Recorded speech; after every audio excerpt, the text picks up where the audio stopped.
बिस्मिल्लाहिर्रहमानिर्रहीम। अस्सलाम वालेकुम डियर स्टूडेंट्स, व्यूवर्स, लिसनर्स, कैसे हैं आप। आज हम फ़िलासफ़र्स की सीरीज़ में फ्रांसिस फुकुयामा के बारे में पढ़ेंगे कि फ्रांसिस फुकुयामा कौन थे। Francis Fukuyama United states of America Chicago में 1952 में एक प्रोटेस्टेंट के यहाँ पैदा हुए और एक पॉलिसी कंसल्टेंट थे। इसके साथ साथ वो यूनाइटेड स्टेट्स के पॉलिसी प्लानिंग स्टाफ का भी हिस्सा थे और एक रिपब्लिकन भी थे और कंसल्टेंट बने रैड कॉरपोरेशन के अंदर।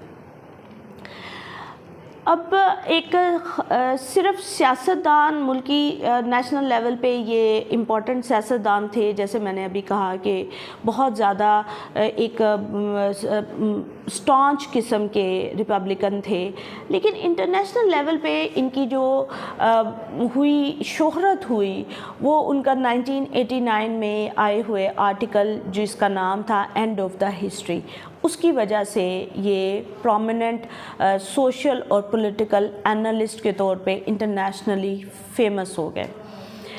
और इसी आर्टिकल को उन्होंने बाद में अपने मज़ीद थीसिस के अंदर कन्वर्ट किया जिसका नाम था end of the history and the last man, जो 1992 में आया। इनका ख़्याल था कि उन्होंने जब अपने 1992 का काम दिया दुनिया को, तो उन्होंने उसके अंदर ये क्लेम किया था कि लिबरल डेमोक्रेसी के साथ ही जो आइडियाज़ हैं, ह्यूमन बीइंग्स आइडियाज़ है, हिस्ट्री ऑफ आइडियाज़ है, ये बेसिकली ख़त्म हो गया और ख़त्म होने के साथ असल में ये फाइनल फॉर्म ऑफ गवर्नमेंट भी आ गई हुई है।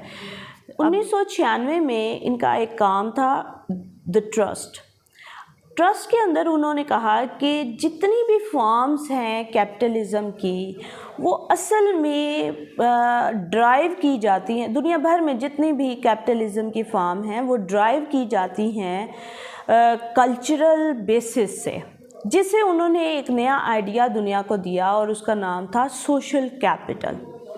फ्रांसिस फुकुयामा का जो काम है वो दुनिया भर में रिकग्नाइज भी किया जाता है और इसका एक कंसिडरेबल इम्पैक्ट है न्यू राइट थ्योरी के ऊपर भी।